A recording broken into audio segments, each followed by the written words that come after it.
something that is so important, and something that's important to talk about tonight, even in this conversation as we go, which is, you know, I am a student of story.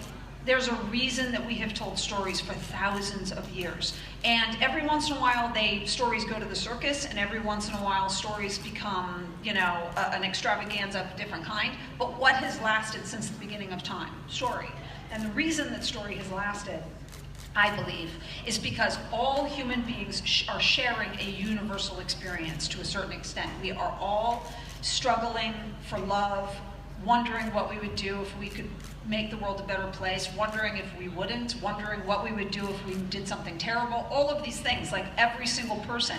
So, you know, there's a reason we've been telling these same stories for so long, and this was what I was so adamant about with Wonder Woman, is like to miss the opportunity with the grande dame superhero, female superhero of all time, to be her would be such a shame. Because that's why when I was 8 years old on the playground, I knew everything about Wonder Woman, because in my head, I looked just like Linda Carter, and I was like, could do all that stuff, and that's amazing. You know, that like, you're that person, and you face those challenges, and you wonder to yourself, would I make the right choice? Could I do the right thing? I mean, this is serious stuff. And so I actually take it really seriously, like the job of all of you as storytellers to influence the world, because that's what the world looks to us, no matter whether you're doing a 5-minute video or you're doing, you know, a 2-hour blockbuster. It's like, we can speak to the world about their experience by speaking about your own experience. You know, it's magical, it really is. And it really doesn't matter. It doesn't matter. Everything else doesn't matter. That's the thing that I encourage everybody the most, is like, your bell is universal to a lot of people, more than you will ever know. Well, and I think that's one of the biggest things with the character of Wonder Woman, and we saw it at Comic-Con and at WonderCon, where it's not just women who are wearing the Wonder Woman logo, it's guys that are coming out with the Wonder Woman logo. And even I got to visit the set while you guys were filming, and just saying that it's not only super strong women that are on set, but there were amazing guys who are working on the set as well, and creating that incredible team that makes this film that you guys are going to get to see on June 2nd. Yay, I'll be seeing it multiple times. What does that feel like for you, creating a team, putting it together? Because I know there were certain people that when Wonder Woman came up, you're like, oh, this is the DP that I really want to work with. What is it about each person that you were kind of like, yes, they're right for this job? Well, you know, I had a tone in mind that like I said, I was saying, wow, nobody right now is there's a whole array of amazing superhero films being made by everybody. I'm so blown away by the variety of voices telling them in all, you know, departments. But the grand classic epic cinema, I was like, I'm not seeing that really. That seems like the right thing to do for Wonder Woman anyway, but I love that kind of film, and I want to aim for massive in that way.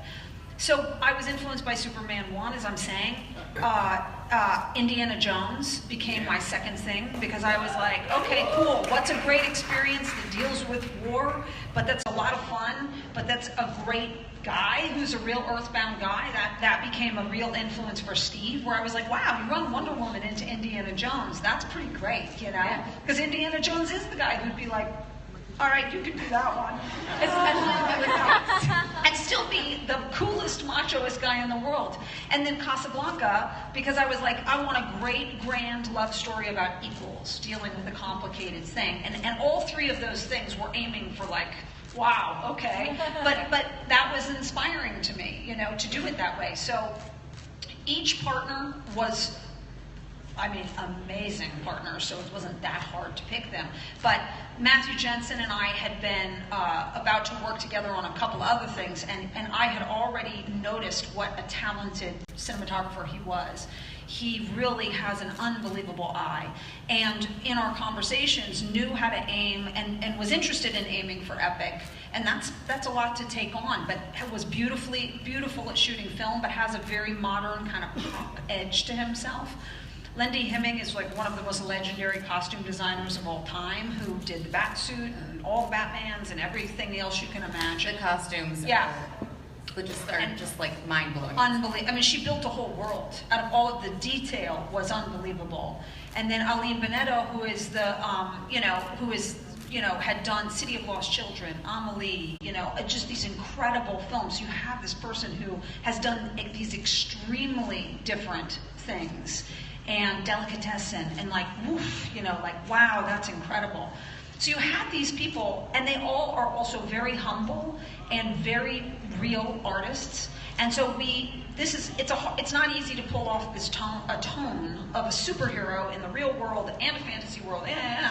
So we had these very intensive meetings where we would all sit together and say, how are we going to make this 10% pop so that if somebody walks out in a superhero suit, you're not like, whoa, my God, this masterpiece theater, and somebody just walked out in a super, it's like having different actors in different movies. You're like, yeah, this one's in this one, this one's over here. Yeah, this is another thing I'll encourage to everybody. This took me a moment to learn in my own career. Tone. Study it like a thing. It's not something you should ever give yourself a hard time about not knowing, because nobody does. It is a skill set that you have to look at tone and how other people are pulling it off, and then study how they're pulling it off, and then test pulling it off. And that was something that when I was a younger filmmaker, I think it was more like, oh, I should have known that. No, you should not know that. That's something that is a part of the process. And so that was a part of the process that we were really serious about. We sat around and said, okay, this color palette, this influence, that. Okay, how are we going to pull those things together? And then my editor, Martin Walsh, is, Oscar winning, had done, why am I blanking? Chicago. Oh my God. Suddenly I was about to say, some made-up play, Chicago, which I know so well. But he's incredible. He'd done a million other, beautiful films as well. But he's incredible, and he's such a beautiful storyteller. Became my partner from beginning to end, and the way he would pull things together and the ebb and the flow of it was magical. I was like, he would do things I never thought of and really controlled the rhythm of the story. So each of those people just were interested in taking that ride with me and had the skill sets to do it and elevate it beyond what I could ever do. Well, I think it's really cool and interesting, even talking about these people that you had looked at their work in the past and kind of had them in the back of your mind to say, at some point I want to work with them. And I know you guys watching stuff on YouTube or seeing films, I do the same thing with directors or actors or people that I want to work with, keeping that running list, so that way when the right project comes up, I'm like, hey, what if I asked that person? So I think that's so cool. My favorite thing about directing. I mean, I would do some more solitary art if I could, because it would be less stressful. But I love other artists. Yeah. And so ever since I was young, I wanted to make people feel something, but really it's these other, like, music and picture and story and actors, which I was so fascinated in how you could combine them all to do something. And talking about bringing in the other artists, I know for you it was very important that every character had a really strong story arc, that they were in there for a purpose and a reason. And I know that we've got somebody over here who you worked with in the film.